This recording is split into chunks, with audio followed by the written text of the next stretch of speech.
యథార్థముగా మాట్లాడవలసి వస్తే పట్టుపంచ కట్టుకుని పరమేశ్వర సన్నిధానమునకు వెళ్లకుండా ఉండడం మంచిది. ఎందుకో తెలుసా? ప్రతి వస్తువుకి కూడా గుణదోషములుంటాయి. ఒక్క పట్టుపంచ నెయ్యాలంటే ఎన్ని లక్షల పట్టు పురుగులో చచ్చిపోతాయి. మల్బరీ ఆకులు పెట్టి పట్టుపురుగుని పెంచి బాగా కడుపు నిండా తిని అది పట్టు దారాన్ని చుట్టూ అల్లుకుని పట్టుగూట్లో మెత్తగా ఉంది కదా అని పడుకుంటుంది.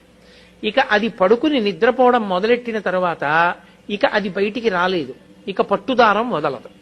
ఇప్పుడు ఆ పురుగును ఒక్కదాన్ని తీసి బయటపడాయాలంటే పట్టు కాయని కోసేయాలి. కోసేస్తే దారం ఇంతంత ముక్కలైపోతుంది. అందుకే పట్టు కాయలన్నీ ఏం చేస్తారంటే మరుగునీళ్లలో పడేస్తారు. మరుగునీటిలో పడిపోగానే ఆ పట్టు పురుగుకి తెలివస్తుంది. అది బయటికి వెళ్ళిపోవాలని దారాల మధ్యలోంచి వెడుతున్న మరుగునీటికి శరీరం ఉడికిపోతుంటే గిల గిల గిల గిల కొట్టుకుంటుంది. కొట్టుకుని బయటికి వెళ్లే మార్గం లేక తానల్లుకున్న గూట్లో తానే చచ్చిపోతుంది. చనిపోయిన తరువాత పట్టుకాయని తీసుకొచ్చి కండికి పెట్టి తిప్పుతారు. తిప్పి దారాన్ని యువతలకి తీసేసి ఆ పట్టు కాయని దాంట్లో ఉన్నటువంటి పురుగుని వీధిలో పారేస్తారు. పశువులు తినేస్తాయి. మాంసం